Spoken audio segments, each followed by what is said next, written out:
अखिल भारतीय गहोई वैश्य प्रगति मंच झांसी के तत्वाधान में राष्ट्र कवि मैथिली शरण गुप्त की जयंती पर शोभा यात्रा का आयोजन किया गया, जिसमें सभी सामाजिक बंधु सम्मिलित रहे।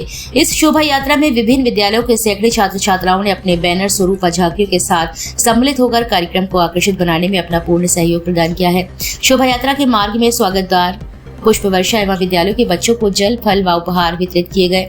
इस विशाल शोभा यात्रा का प्रारंभ डीजे बैंड के साथ रानी महल से सुबह 9 बजे हुआ, जो सुभाषगंज, गांधी रोड, बड़ा बाजार, मालिनों का चौराहा, बिसाती बाजार, गंदीघर का टपरा से टकसाल गहोई धर्मशाला पर समाप्त हुई।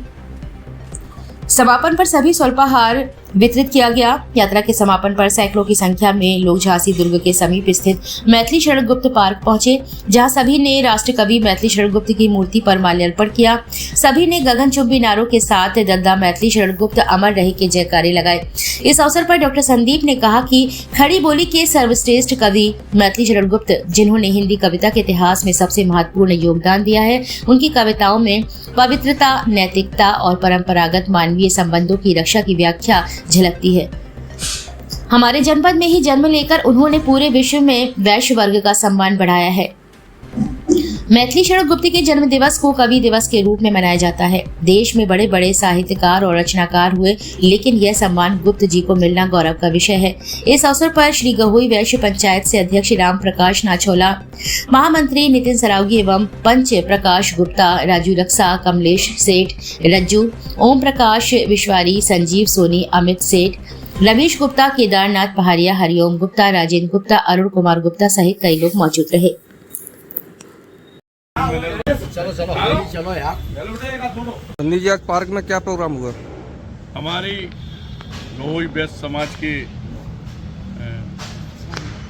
आधार मान के चलो आप, हम लोगों को जागृत करने वाले मैथिली शरण गुप्त जी की आज जयंती है, और मैथिली शरण गुप्त जी की जयंती पर हम लोगों ने सत नमन करते हैं। खड़ी बोली के सर्वश्रेष्ठ कवि मैथिली शरण गुप्त द्वारा, जिन्होंने हिंदी कविता के इतिहास में सबसे महत्वपूर्ण योगदान दिया है, उनकी कविताओं में पवित्रता, नैतिकता और परंपरागत संबंधों की व्याख्या लगती है। हमारे जनपद में ही जन्म लेकर उन्होंने पूरे विश्व में वैश्य वर्ग का जो सम्मान बढ़ाया है।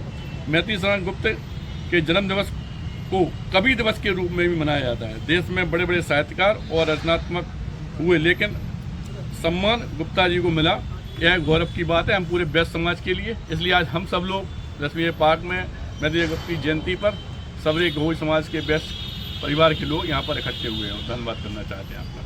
मैथिली शरण गुप्त जी मैथिली शरण गुप्त जी